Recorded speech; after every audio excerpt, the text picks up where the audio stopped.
This video is brought to you by Brilliant. Prior to Starmer being elected to number 10, the Conservative government didn't exactly pursue a conciliatory relationship with the EU. Under Theresa May, the UK made clear that it would not pursue a relationship that saw the UK remain inside the single market or the customs union. Under Boris Johnson, the UK pursued a harder Brexit arrangement, and then constantly tried to renege on the included commitment. This only increased frustrations with the wider EU, which had to contend with multiple prime ministers from the same political party going back and forward on the details of Brexit.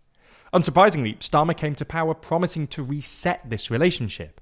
However, after being somewhat rebuffed by the EU, Starmer is now trying to mend ties via a series of bilaterals with the German Chancellor Olaf Scholz and the French President Emmanuel Macron.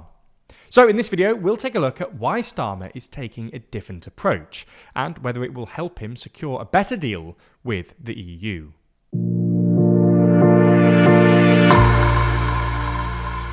Before we start, if you haven't already, please consider subscribing and ringing the bell to stay in the loop and be notified when we release new videos.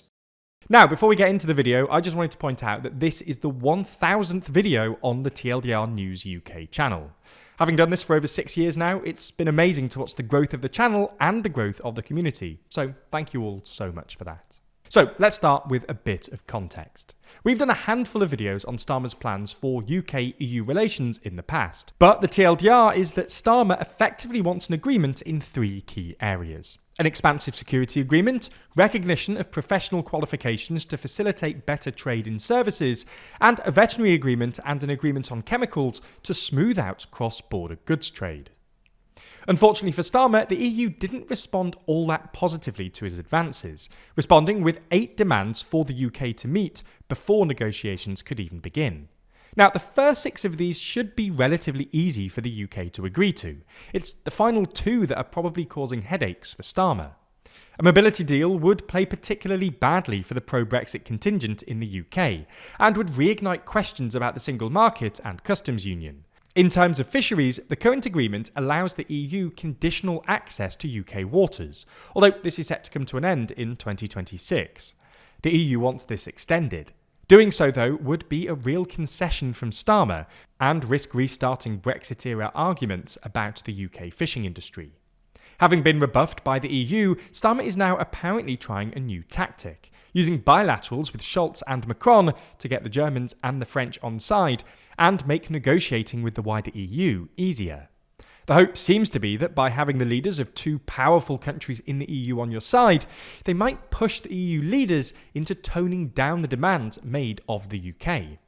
Starmer has been relatively explicit about the fact that he sees these bilaterals as at least EU adjacent. In his meeting with Scholz, Starmer explained that he hoped to move beyond Brexit to rebuild relationships with the EU. Similarly, when Starmer met Macron recently for a bilateral meeting at Blenheim Palace, he argued that there was a new impetus to work with the EU, with Macron pointing out that Starmer's victory at the general election in July was a great opportunity for a reset in relations. So with that in mind, let's have a quick look at how Starmer aims to work more closely with Germany and France. In the case of the former, Starmer seems to want to come to some sort of agreement on security and defence. There are some suggestions that the aspiration here is something similar to the Lancaster House treaties, something that David Cameron was able to agree to back in 2010 with the French President Nicolas Sarkozy. Essentially, this was a way for French and British forces to improve their ability to work together, from facilitating joint disaster hurricane relief operations in the West Indies to coordinating missile strikes in Syria during the Syrian civil war. The agreement also established shared stewardship of each country's nuclear stockpiles, as both are the only European powers with their own nuclear weapons. And whilst Germany doesn't have its own nuclear capabilities, it makes sense why Starmer wants a similar arrangement with Germany. While Germany's military isn't in great nick at the moment, Scholz has made refurbishing it a priority since Russia's invasion of Ukraine, as part of his so-called Zeitenwende, and Germany now has one of the largest defence budgets in Europe. Secondly, Germany is a key ally of Ukraine and has provided material support to them during Russia's invasion. With the second Trump presidency on the cards, more cooperation between like-minded NATO members that want to counter Russia's influence in Europe seems like a reasonable aspiration. It's less clear, though, how Starmer aims to significantly improve his relationship with Macron and France. Obviously, the bilateral meeting was a good starting point in and of itself, but unlike with Germany, there doesn't seem to be any substantive plan for the future, and it's at least possible that Starmer's apparent investment in the UK-France relationship is in part an attempt to get Macron on side for wider changes to UK-EU relations.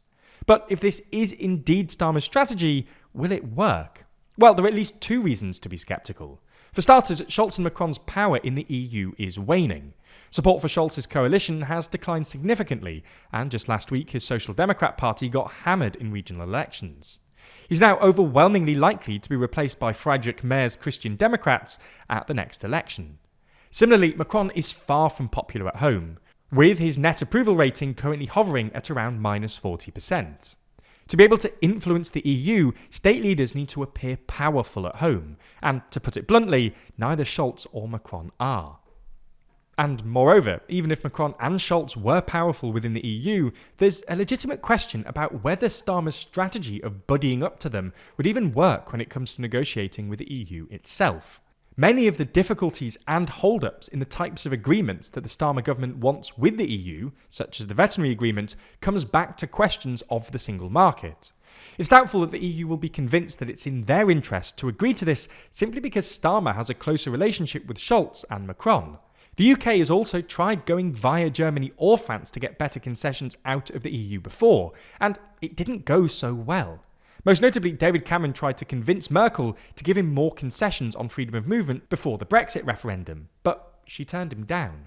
Now, we're not saying that this strategy doesn't work necessarily, but history here doesn't bode well for Starmer, and a quick fix to the ever-thorny issue of UK-EU relations looks unlikely.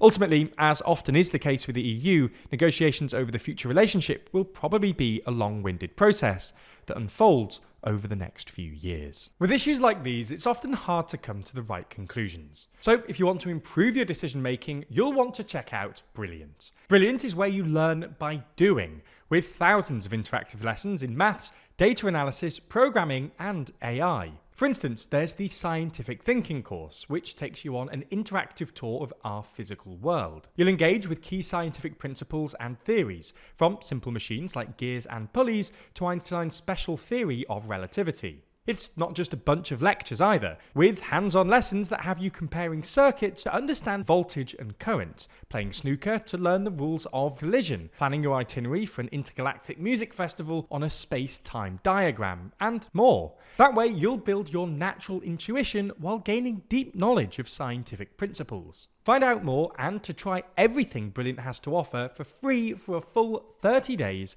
visit brilliant.org/TLDR. or click the link in the description. You'll also get 20% off an annual premium subscription. Thanks for your support, and thanks to Brilliant for sponsoring this video.